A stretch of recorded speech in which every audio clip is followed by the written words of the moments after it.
क्षुत्पिपासा जरातङ्क जन्मान्तक भयस्मयाः नारागद्वेषमोहाश्च यस्याप्तः स प्रकीर्त्यते।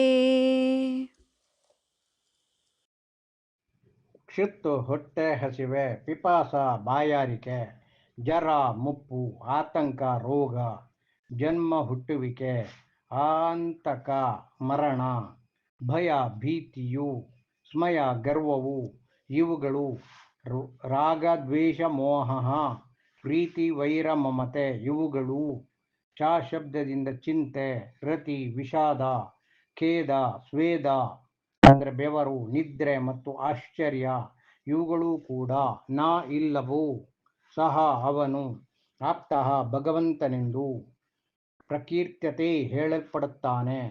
ಅಂದರೆ ತಾತ್ಪರ್ಯ ರೂಪದಲ್ಲಿ ಈ ಪೂರ್ವೋಕ್ತವಾದ 18 ದೋಷಗಳಿಲ್ಲದವರಿಗೆ ದೇವರೆಂದು ಹೆಸರು. ದೇವರು ಆಹಾರವನ್ನು ಸೇವಿಸದಿದ್ದರೆ ಅವರ ಶರೀರವು ಸ್ಥಿರವಾಗಿರುವುದು ಹೇಗೆ? ನಮ್ಮ ಶರೀರವು ಆಹಾರಗಳಿಲ್ಲವಾದರೆ ಜೀವಿಸದಿರುವಂತೆ ಕೇವಲಿಗಳ ಶರೀರವು ಸ್ಥಿರವಾಗಿರಲಾರದೆಂದು. ಆದ್ದರಿಂದ ದೇವರು ಆಹಾರ ಸೇವನೆಯನ್ನು ಮಾಡುತ್ತಾರೆಂದು ಶ್ವೇತಾಂಬರ ಮತದ ವಾದವು ಅಂಬೋಣವೂ ಆಗಿದೆ. ಪರಂತು ಕೇವಲಿಗಳಿಗೆ ಸಾಮಾನ್ಯವಾಗಿ ಆಹಾರವೇ ಇಲ್ಲವೆಂದು ದಿಗಂಬರರು ಹೇಳುತ್ತಾರೆ. ಏಕೆಂದ್ರಿಯ ಮೊದಲುಗೊಂಡು ಸಂಯೋಗಕ್ಕೆ ಬಲಿ ಅಂದರೆ ಅರ್ಹಂತರವರೆಗಿನ ಜೀವರೆಲ್ಲರೂ ಕರ್ಮ ಮತ್ತು ನೋಕರ್ಮ ರೂಪವಾದ ಪರಮಾಣುಗಳನ್ನು ಪ್ರತಿ ಸಮಯದಲ್ಲೂ ಗ್ರಹಣ ಮಾಡುತ್ತಾರೆ. ಅದಲ್ಲದೆ ನಮ್ಮಂತೆ ಕೇವಲಿಗಳು ಕವಲಾಹಾರ ಸೇವನೆಯನ್ನು ಮಾಡುವುದಿಲ್ಲವೆಂದು ನಮ್ಮ ಅಭಿಮತವು. ಕವಲಾಹಾರವಿಲ್ಲದೆ ಅವರ ಶರೀರವು ಸ್ಥಿರವಾಗಿರುವುದು ಆಯಿತೆಂದು ಶಂಕಿಸಬಹುದಾದರೂ ದೇವತೆಗಳು ಕವಲಾಹಾರವಿಲ್ಲದೆ ಮಾನಸಿಕ ಆಹಾರ ಮಾತ್ರದಿಂದಲೇ ಸಾಗರೋಪಮ ಕಾಲದವರೆಗೆ ಜೀವಿಸಿಕೊಂಡಿರುತ್ತಾರಲ್ಲವೇ? ಆದುದರಿಂದ ಅದರ ಕಾರಣವು ಯುಕ್ತಿಸಂಗತವಾದುದಲ್ಲವು. ದೇವತೆಗಳಿಗೆ ಆಹಾರೇಚ್ಛೆಯು ಉಂಟಾಗುತ್ತಿರಲು ಅವರ ಕಂಠದಲ್ಲಿರುವ ಅಮೃತಪಿಂಡವು ಸ್ರವಿಸಿ ತೃಪ್ತಿಯನ್ನು ಹೊಂದುವರು. ಅದಕ್ಕೆ ಮಾನಸಿಕ ಆಹಾರ ಎಂದು ಹೆಸರು.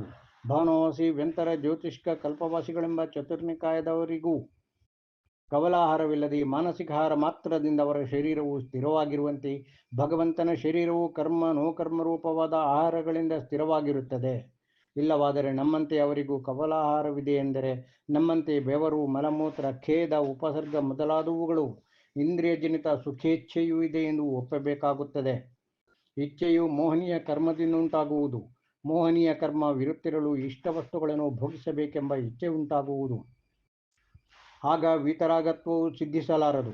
ಅದಲ್ಲದೆ ಇತರ ಪ್ರಾಣಿಗಳಂತೆ ಆಹಾರ, ನಿದ್ರೆ, ರೋಗ, ಖೇದ, ಮದ, ಮಲ ಮತ್ತು ಮೂತ್ರ ಮೊದಲಾದವುಗಳಿವೆ ಎಂದರೆ ಸಂಸಾರ ಜೀವ ಮತ್ತು ಪರಮಾತ್ಮರುಗಳಿಗೆ ಇರುವ ವ್ಯತ್ಯಾಸವಾದರೂ ಏನು? ಆದುದರಿಂದ ಸಂಸಾರಿ ಜೀವರು ಆಯು ಪ್ರಾಣದಿಂದ ಜೀವಿಸಿಕೊಂಡಿರುವರಾದರೆ ಕವಲಾಹಾರ ಮಾತ್ರದಿಂದಲೇ ಜೀವಿಸುವವನಲ್ಲವೆಂದು ತಿಳಿಯಬೇಕು. ಕರ್ಮಾಹಾರ, ನೋಕರ್ಮಾಹಾರ, ಕವಲಾಹಾರ, ಲೇಪಾಹಾರ, ಓಜಾಹಾರ, ಮಾನಸಿಕ ಆಹಾರಗಳೆಂಬ ಆಹಾರವು 6 ಪ್ರಕಾರವಾಗಿದೆ. ಭಗವಂತನಾದ ಅರ್ಹಂತರಲ್ಲಿ ಅನ್ಯಜೀವ ಸಾಧಾರಣವೂ ಪರಮಶುಭವೂ ಸೂಕ್ಷ್ಮವಾದ ನೋಕರ್ಮ ಪರಮಾಣುಗಳು ಪ್ರತಿ ಕ್ಷಣದಲ್ಲಿಯೂ ಬಂದು ಸೇರುತ್ತವೆ.